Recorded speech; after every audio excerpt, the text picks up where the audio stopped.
m'appelle Jeanne Apolline, j'ai 19 ans. Je suis issue d'un bac STAV, donc Sciences et Technologies de l'Agronomie et du Vivant, et je suis en BTS DATR, deuxième année. J'ai choisi la formation de développement et animation des territoires ruraux parce que je voulais acquérir des compétences en méthodologie de projet pour notamment m'installer un jour à terme. C'est des compétences que je recherchais. J'ai choisi le BTS DATR à Châteaulin parce que c'est le territoire en fait qui m'intéressait. Je voulais me rapprocher du littoral et choisir un cadre de vie agréable. Donc la Bretagne m'intéressait. La formation m'a apporté des compétences, notamment en méthodologie de projet. Donc comment on monte un projet, comment on diagnostique un territoire et une structure, comment accompagner des partenaires dans leurs projets et puis coordonner les partenaires entre eux. J'ai beaucoup aimé le lien social que ça pouvait créer d'organiser des projets sur le territoire. J'ai bien aimé dans cette école le lien social et le côté humain qu'on pouvait développer. Donc les rencontres que j'ai faites en général sur le territoire, que ce soit dans l'école, via le BTS et via les projets extérieurs.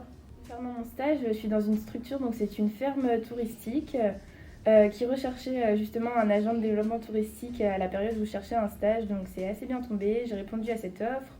Et je suis sur la structure pour développer du coup leur activité touristique sur la ferme. Donc développer des animations, les animations qu'ils ont déjà en place et en mettre des nouvelles. Mon stage m'a permis de développer mes compétences en termes d'animation, de communication, notamment sur la création de supports de communication. J'ai également créé un site internet pour la structure. Donc c'est quelque chose qu'on apprend à faire dans le BTS. Donc j'ai pu mettre en application ces compétences. C'était également une demande du maître de stage. J'ai aussi mis en place une campagne de crowdfunding donc pour rechercher des financements pour leurs projets futurs.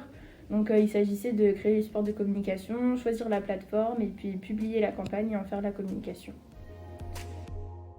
Les conseils que je donnerais à vous, futurs étudiants, ce serait dès le début de l'année de vous mettre à fond dans la formation, d'utiliser différents supports pour apprendre vos cours, de faire des fiches, des classeurs, que vos cours soient bien rangés, c'est important de s'y mettre dès le début. Autre conseil, c'est de développer votre réseau de partenaires pendant les projets et puis même à l'extérieur, c'est important d'avoir des connaissances sur le territoire pour la suite et puis même pour le BTS et puis même personnellement, c'est toujours enrichissant. Et surtout, même si parfois ça peut être difficile, accrochez-vous parce que c'est important et puis ça vaut le coup, parce que ça va le faire.